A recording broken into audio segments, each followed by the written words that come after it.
देश की रक्षा के लिए शहीद हुए किसी जवान की शादी होने वाली थी तो किसी ने पिछली बार बड़ी धूमधाम से अपना जन्मदिन मनाया। इन शहीदों से जुड़ी ऐसी तमाम कहानियां जो हम आपको बताएंगे।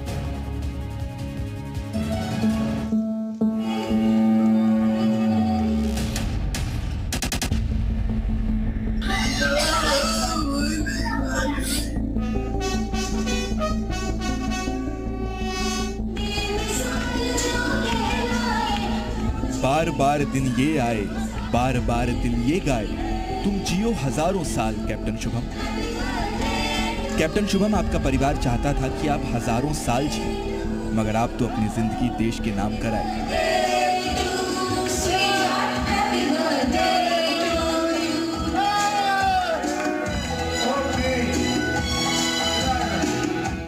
तेरी मिट्टी में मिल जावा, पूरा कर दिया उसने अपना काम।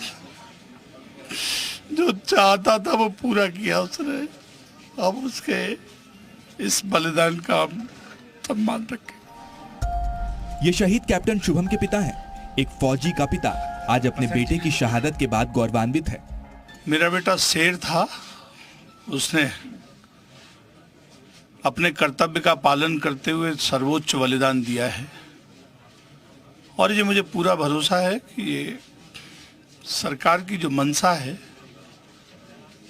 उसके सर्वोच्च बलिदान को सरकार यूं ही नहीं जाने देगी। इन आतंकवादियों का सर्वनाश होगा, ये संपूर्ण खात्मा होगा।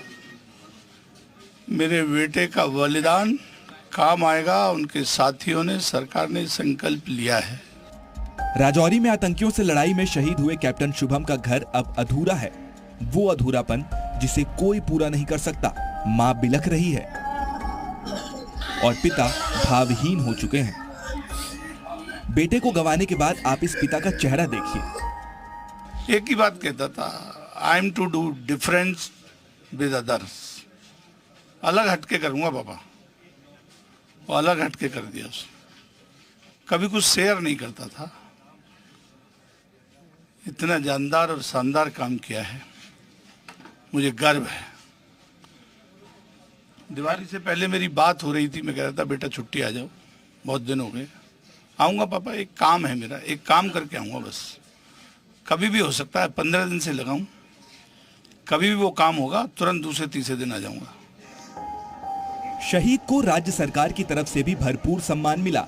यूपी सरकार के मंत्री योगेंद्र उपाध्याय शहीद शुभम गुप्ता के घर पहुंचे और उनके माता पिता को 50 लाख का चेक दिया। साथ ही परिवार के एक शख्स को नौकरी देने का वादा भी किया। उत्तर प्रदेश के ही अलीगढ़ में पैराट्रूपर सचिन लौर के घर पर चीख पुकार मची है।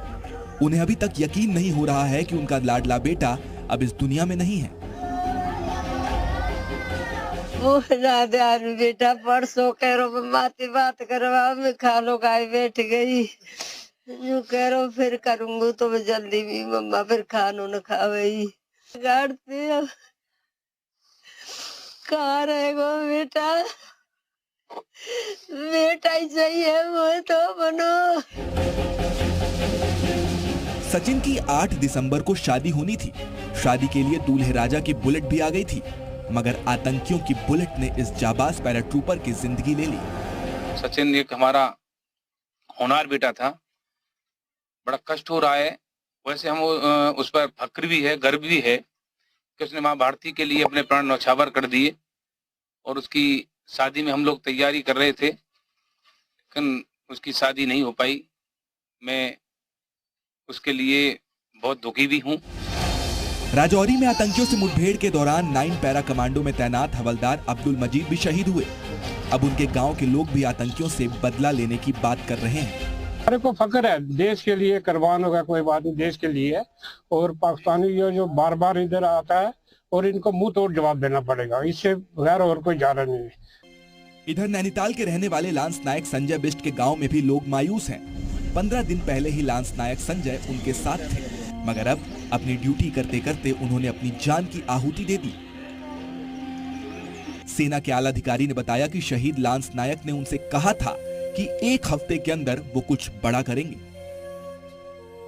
जहां तक संजय बिष्ट का सवाल है, उनको 18 तारीख को बुद्धल में मैंने खुद एक तमगा लगाया था, यानी कमेंडेशन कार्ड लगाया था, और उनको मैंने पूछा था आगे आप क्या कार्रवाई करेंगे।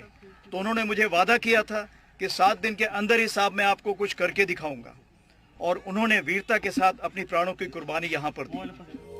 दरअसल बुधवार को राजौरी के बाजीमाल में हुई मुठभेड़ में सेना के 2 कैप्टन समेत 5 जवान शहीद हो गए। इसमें आगरा के रहने वाले कैप्टन शुभम गुप्ता, कर्नाटक के मैंगलोर से ताल्लुक रखने वाले कैप्टन MV प्रांजल, पुंछ निवासी हवलदार अब्दुल माजीद, नैनीताल के रहने वाले लांस नायक संजय बिष्ट और अलीगढ़ के रहने वाले पैराट्रूपर सचिन लौर का नाम शामिल है। आज इन 5 शहीदों की शहादत को पूरा देश सलाम कर रहा है। इधर आतंकियों को लेकर भी कई अहम सुराग मिले हैं। जिस सुरंग में छिपकर इन डरपोकों ने हमारे सैनिकों पर गोलियां चलाई, उसकी तस्वीर भी आ गई है। इसके साथ नापाक आतंकियों के हथियार का जखीरा भी मिला है। आप एक नजर देखिए, इतने हथियार लेकर ये आतंकी कितनी बड़ी साजिश रच रहे होंगे। ये पूरी दुनिया जानती है कि कश्मीर में आतंकियों का पनाहगाह पाकिस्तान है, और यही बात आज सेना ने भी दोहराई और बताया कि इन आतंकियों का खात्मा पाकिस्तान के लिए कितना बड़ा सेटबैक है। देखिए, कुछ की जब हमने पहचान करने की कोशिश की तो कुछ ऐसे हमें मिले कि वो रिटायर्ड फौजी थे। जहां तक यहाँ पर जो अभी ऑपरेशंस चल रहे हैं, पाकिस्तान की कोशिश होती है क्योंकि यहाँ पर लोकल रिक्रूट्स नहीं हैं और वो फॉरेन टेररिस्ट लाके यहाँ पे कार्रवाई करना चाहते हैं, तो इसलिए हमारी कोशिश यही है कि जितने भी फॉरेन टेररिस्ट हैं उनका खात्मा उनको खत्म। मातृभूमि के नाम जिंदगी न्यौछावर करने वाले सैनिकों को आज श्रद्धांजलि दी गई है।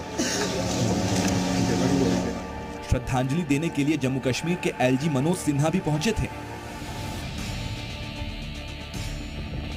शौर्य को सलामी के साथ अब बदले की आग जल रही है।